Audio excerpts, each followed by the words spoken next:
नाज़रीन, सुहेल अफरीदी साहब की एक मुलाकात हुई कोर कमांडर पेशावर से, और उस मुलाकात को लेकर सोशल मीडिया पे बड़ा रोला पड़ा हुआ है। ये मुलाकात क्या हुई, क्यों हुई, मकसद क्या था, किसने करवाई, वजह क्या थी, और ये बाहर कैसे आया मामला। और मुलाकात जुमे वाले दिन हुई, सुबह पहले हाफ में, यानी 10 बजे के आसपास मुलाकात हुई, और जुमे से पहले पहले ये मुलाकात ख़त्म हो गई। उसके बाद सुहेल अफरीदी की जो मसरूफियात थी वो फिर 3 लगातार जलसे हुए, जुम्मे को, हफ्ते को, एतवार को वो जलसे करते रहे। और इससे एक दिन पहले सुहेल अफरीदी ने कोशिश की इमरान खान साहब से मुलाकात करने की अडियाला जेल में।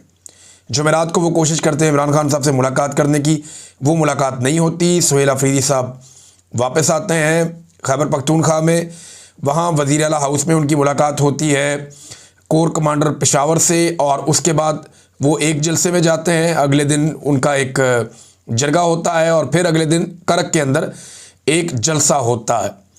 इन जलसों में सुहेल अफरीदी ने नहीं बताया कि उनकी कोर कमांडर से मुलाकात हुई। ये रूटीन की मुलाकात है, वैसे ये वज़ीर आला की ये होती रहती हैं मुलाकातें, लेकिन नॉर्मली ये चीज़ें सामने आ जाती हैं। हैरत की बात यह है कि सुहेल अफरीदी ने या उनकी टीम ने इस हवाले से आगाह नहीं किया मीडिया को, या वो शायद बताना नहीं चाह रहे थे कि उनकी मुलाकात हुई कोर कमांडर से। मुलाकात का जो बैकग्राउंड है वो क्या है, इसमें शहजाद अकबर साहब ने कोई इन्फॉर्मेशन दी है, और कुछ सोर्सेज से मेरे पास इन्फॉर्मेशन है, मैं आपके सामने रख देता हूँ। लेकिन उससे पहले ये मुलाकात जो है ये सुहेल अफरीदी की दरख्वास्त पे नहीं हुई, ये मुलाकात कोर कमांडर की दरख्वास्त पे हुई है। यानी ये ख्वाहिश जो है वो सुहेल अफरीदी की नहीं थी, वो कोर कमांडर की ख्वाहिश थी मुलाकात करने की, नंबर 1।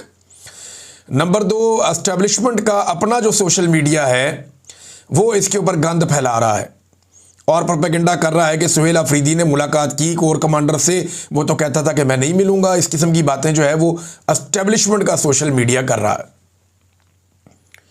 यानी पहले मुलाकात की दरख्वास्त कहाँ से आई? कोर कमांडर की जानिब से। मुलाकात के बाद प्रोपेगेंडा कौन कर रहा है? कोर कमांडर से रिलेटेड जो सोशल मीडिया है, एस्टेब्लिशमेंट का सोशल मीडिया, वो इसके ऊपर नीचा दिखाने की कोशिश कर रहा है सुहेल अफरीदी को। तो अब क्योंकि वो बात उन्होंने शुरू कर दी तो बात तो आगे बढ़ेगी। इसमें शहजाद अकबर साहब ने पहले इन्फॉर्मेशन दी। उन्होंने कहा जी कि जुमे के रोज़ एक हसास इदारे के सूबाई दफ्तर के एक आला ऑफिसर ने सूबे के आइनी सरबराह यानी सुहेल अफरीदी से रब्ता किया और उन्हें अपने साथ कोर कमांडर के दफ्तर चलने की दरख्वास्त की। क्या हो जी, कोर कमांडर के दफ्तर हाज़री है। जब गड्ढापुर साहब को कहा था तो वो कैबिनेट लेके पहुंच गए थे वहाँ पे, लेकिन सुहेल अफरीदी ने या आइनी अहदेदार ने, जो पहले ही इस दफ्तर से मुलाकात से गुरेज़ा थे, यानी कोशिश करते मुलाकात ना करें, इन्होंने बड़े प्यार वाले अंदाज में जवाब दिया कि मेरे मनसब के तकाज़ों के मुताबिक मुनासिब यही है कि मैं अपने दफ्तर में मुलाकात करूं। यानी मैं उधर क्यों जाऊं मुलाकात करने के लिए, वो मेरा मनसब ऐसा है क्योंकि एक आइनी ओहदा है मेरे पास, बड़ा ओहदा है, तो वो मुझे मिलने के लिए आए।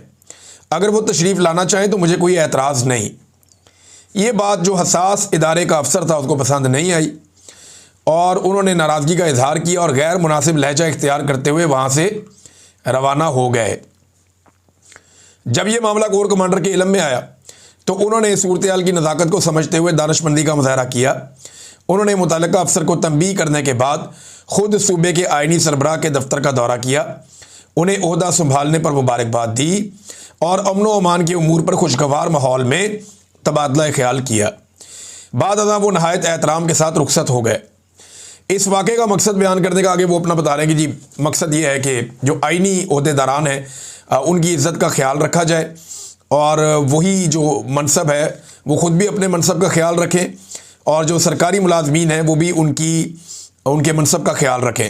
बहरहाल ये मुलाकात जो है इसकी दरख्वास्त एस्टेब्लिशमेंट की जानिब से यानी कोर कमांडर की जानिब से थी।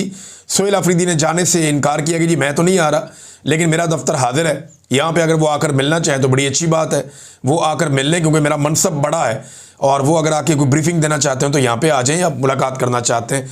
तो बेसिकली मुलाकात का जो मकसद बताया गया था सुहेल अफरीदी को, पहले वो ये बताया गया था जी मुबारकबाद देना चाहते हैं। फिर वो आए, उन्होंने मुबारकबाद दी भी। अब ज़राए ये दावा करते हैं कि सुहेल अफरीदी ने, मैं सुहेल अफरीदी से बात करूँगा तब मैं पता करने की कोशिश करूँगा कि एक्चुअली क्या बातचीत हुई, लेकिन जो ज़राए बता रहे हैं वो ये बता रहे हैं कि सुहेल अफरीदी ने अपना वही मौक़िफ़ दोहराया जो उन्होंने जलसों में दोहराया था। ख़ास तौर पे ऑपरेशन को लेकर, मिलिट्री ऑपरेशन को, ड्रोन हमलों को, इन चीज़ों को लेकर उनका वही मौक़िफ़ था जो इमरान खान साहब का मौक़िफ़ है। और उन्होंने ये बात भी बताई कि जनाब इमरान खान साहब से तो मुलाकात नहीं हो रही, चीज़ें पेंडिंग है। तो अब कुछ लोग कह रहे हैं कि शायद इमरान खान साहब से आज के दिन में सुहेल अफरीदी साहब की मुलाकात हो जाएगी। ये दावा किया जा रहा है इस मुलाकात के बाद। तो जुम्मे वाले दिन ये मुलाकात हुई थी, लेकिन जुम्मे की अगर आप तकरीर उठाकर देखें सुहेल अफरीदी की, तो उसमें तो कोई लचक नहीं थी। हफ्ते वाले दिन भी कोई लचक नहीं थी, एतवार वाले दिन भी कोई लचक नहीं थी। लेकिन गंडापुर से ज़रा मुख्तलिफ तर्ज अमल है। गंडापुर साहब खुद मिलने चले जाते थे, बाद वक़्त गायब भी हो जाते थे बेचारे, और पता ही नहीं चलता था गंडापुर साहब गए कहाँ पे। फिर अचानक नमूदार होकर कहते थे मैं फ़लाँ जगह से आ गया हूँ, पहाड़ क्रॉस कर लिए। उनकी अपनी एक कहानी होती थी। लेकिन सुहेल अफरीदी ने जो तरीक़ाकार इख्तियार किया, ये इज़्ज़त वाला तरीका है। और इतने बड़े आईनी ओहदे के ऊपर बैठे हुए शख्स को इस तरह पॉजिटिव एटीट्यूड के साथ जाना चाहिए। जो भी आए उससे मिलना चाहिए, बात करनी चाहिए। सूबे के मसाइल हल करने तो सबसे आपको मुलाकातें करनी पड़ेंगी। लेकिन इमरान खान साहब से अब वो क्या लेकर आते हैं आगे चलने का मंसूबा, ये तो इमरान खान साहब जब मिलेंगे सुहेल अफरीदी को तभी पता चलेगा, और उसके बाद जब वो बात करेंगे तब पता चलेगा। अच्छा, कुछ लोग ऐसे भी तनकीद कर रहे हैं कि जनाब ये सुहेल अफरीदी साहब ने मुलाकात क्यों की। जैसे कि एक तनकीद की है एमल वली ख़ान ने। एमल वली ख़ान का कहना है जनाब पहले तो बड़ी बातें होती थी, और अब जनाब ये मुलाकात क्यों कर ली, ये मुलाकात अगर की है तो फिर ये कमज़ोरी है। इस किस्म की बातें एमल वली ख़ान साहब कर रहे हैं वज़ीर आला को ताने देने के लिए, और PMLN के लोग भी बढ़ चढ़ के बात कर रहे हैं। तो मेरा एक सवाल है सादा सा, कि डिक्की में बैठ के जाकर किसी दफ्तर के अंदर मुलाकात करना मिलिट्री एस्टेब्लिशमेंट के लोगों से, उसमें ज़्यादा इज्जत है, या ये कहना कि जी अगर मिलना चाहते हो तो मेरे दफ्तर आ जाएं, यहाँ बैठ के मुलाकात कर लेते हैं, इसमें ज़्यादा इज्जत है। और ये दिन की रोशनी में मुलाकात हुई सुबह 10 बजे के करीब। लेकिन मेरे ख्याल में ये एक चीज़, अगर तो ये मैं पता करूँगा इसका कि क्या कोर कमांडर की जानिब से मना किया गया था कि आप इसका एलामिया जारी ना करें, या सुहेल अफरीदी ने और उनकी टीम ने जानबूझकर इस मुलाकात का एलामिया जारी नहीं किया और ये नहीं बताया कि ये मुलाकात हुई है। ये खबर इस तरह बाहर नहीं आनी चाहिए थी, उनको खुद बताना चाहिए था कि आज कोर कमांडर ने मुलाकात की ख्वाहिश का इजहार किया, वो आए और आकर मिले और फलां फलां चीज़ पे बात हुई। बहरहाल जो सोर्सेज बता रहे हैं वो ये है कि अपने मौक़िफ़ के ऊपर सुहेल अफरीदी फ़िलहाल खड़े हैं। जो इमरान खान साहब ने बात की है उन्होंने वही मौक़िफ़ सामने रखा है, ऑपरेशन को, ड्रोन हमलों को और दीगर चीज़ों को लेकर। और मादनियात के बारे में जितना क्लियर स्टेटमेंट सुहेल अफरीदी ने दिया, वो भी अब बड़ी क्लैरिटी के साथ आ गए हैं कि जनाब हम किसी को मादनियात नहीं देंगे।